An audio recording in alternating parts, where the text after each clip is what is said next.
Greetings, welcome to another edition of Let's Turn This Box Truck into an RV. Today is Sunday, October 29th, 2017, and today's topics are in the basement. And they include this MAXXFAN. Last time we left off, I had just installed the MAXXFAN in the box truck, and I was exclaiming how wonderful it was and how it ran so nicely and quietly. And on the next day, it didn't work. So I called the company, and one of the reasons I considered the Fantastic Fan instead of the MAXXFAN was because I had heard that this MAXXFAN had lousy customer service. So I was expecting the worst, but I called them up and I told them that it appeared as though my controller board was fried, and they said, we'll send you a new one. And 2-3 days later in the mail, I got a brand new controller board. So why did the other one fry? Well, I'm not sure, but I think I might have had something to do with it, but don't tell that to MAXXFAN. What I had done was I soldered on a ribbon cable. You can see I've soldered it onto the new one now as well. Hopefully I won't fry the new one, but I soldered this little ribbon cable on, and it goes to where these two momentary switches are. And the idea is I can put a remote switch panel away from the fan, so I don't have to reach up by the ceiling to turn the fan on or off. So the way this works is the ribbon cable comes around here, and it comes down, it comes around here, comes to this guy, and I've got a temporary switch that I've set up here now that plugs into here like so. I can't do it with one hand, but you get the idea. This temporary switch plugs in, and then this switch is a single double pole, double throw, momentary. It's momentary in one direction, but it stays in the other direction. So the idea is this would be on and this would be off, and this would be speed 1, speed 2, speed 3, speed 4, and this would be off, or vice versa. Whichever way it's wired, I'm not sure.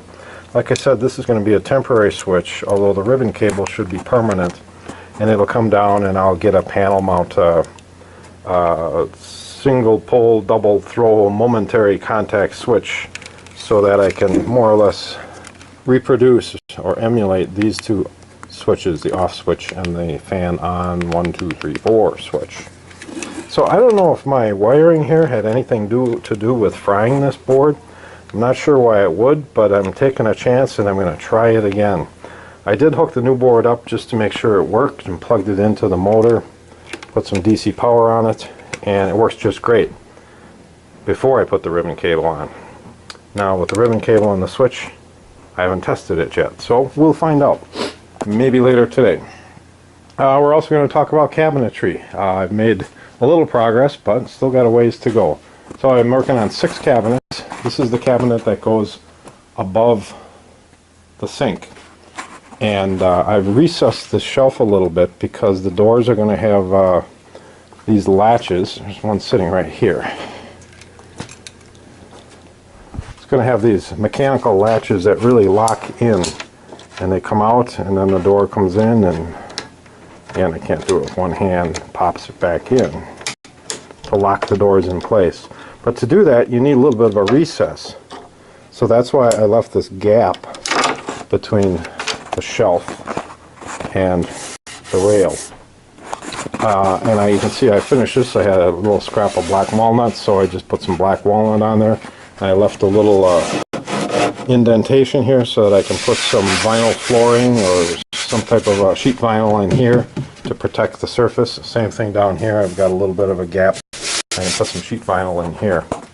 The outside is just red oak. I'm struggling to not get the very finest pieces of oak.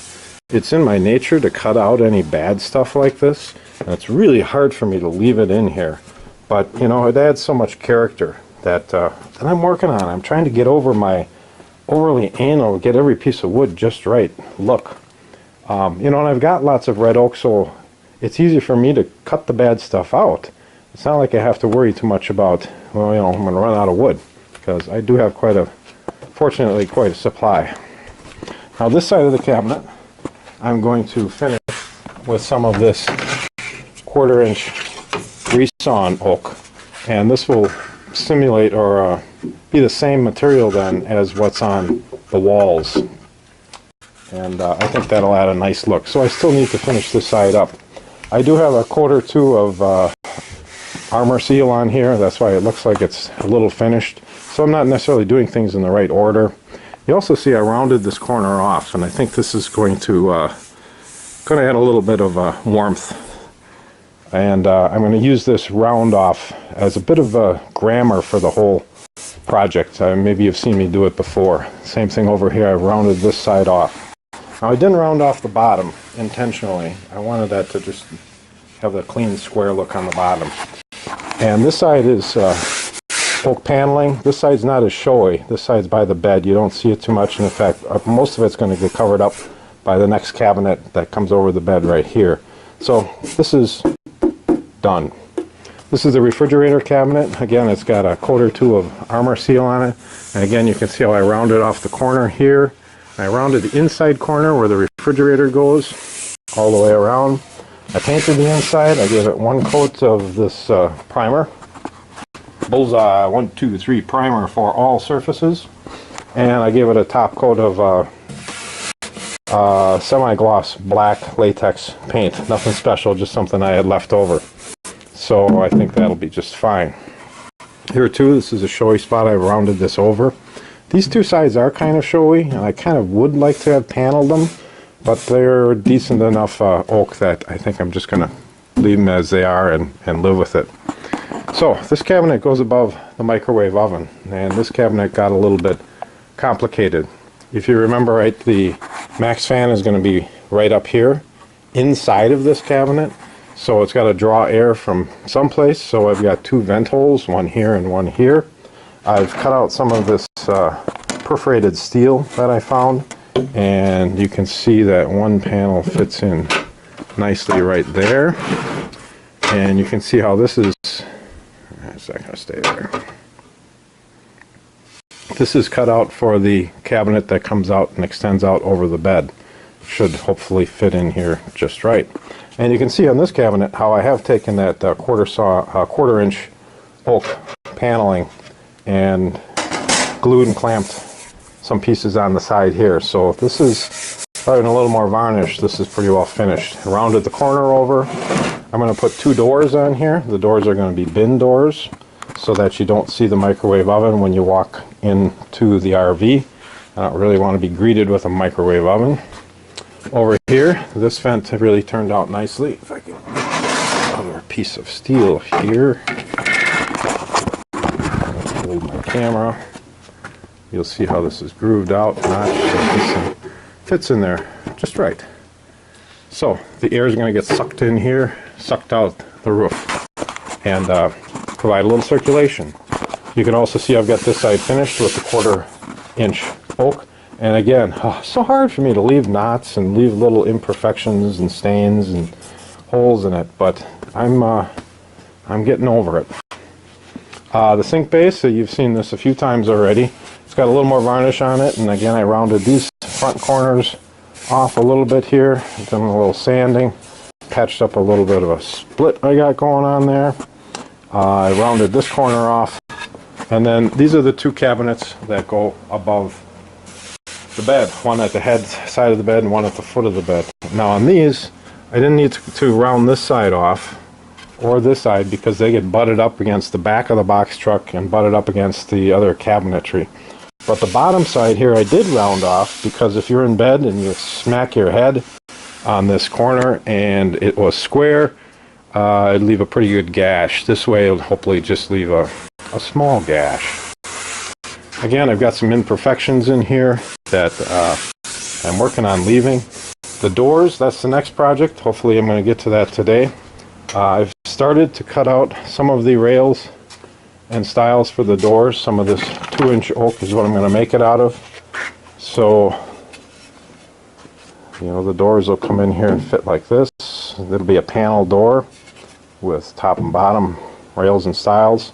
And then just what I'm going to put in for the panel, I'm not quite sure yet. I'm really struggling with that a little bit. These two drawers are going to be just solid pieces of oak. They're not going to be paneled. but everything else is going to be paneled here.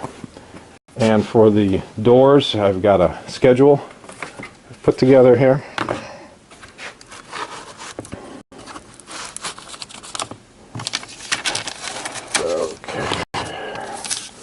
So door inventory, door number 1, door number 2, door number 3. So these are the drawers, the little doors underneath, the 2 sink-based doors, the microwave oven cabinet above the sink, and then ×2 for the 2 cabinets that go above the bed.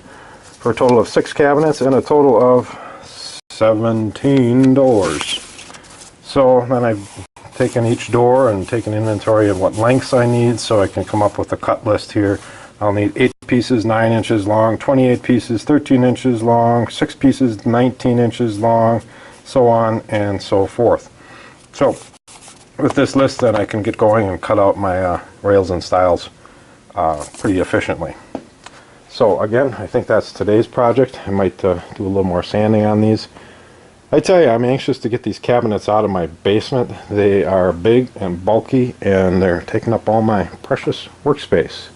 Like I should complain. It's a fun project, and thanks for sharing it with me. Until next time.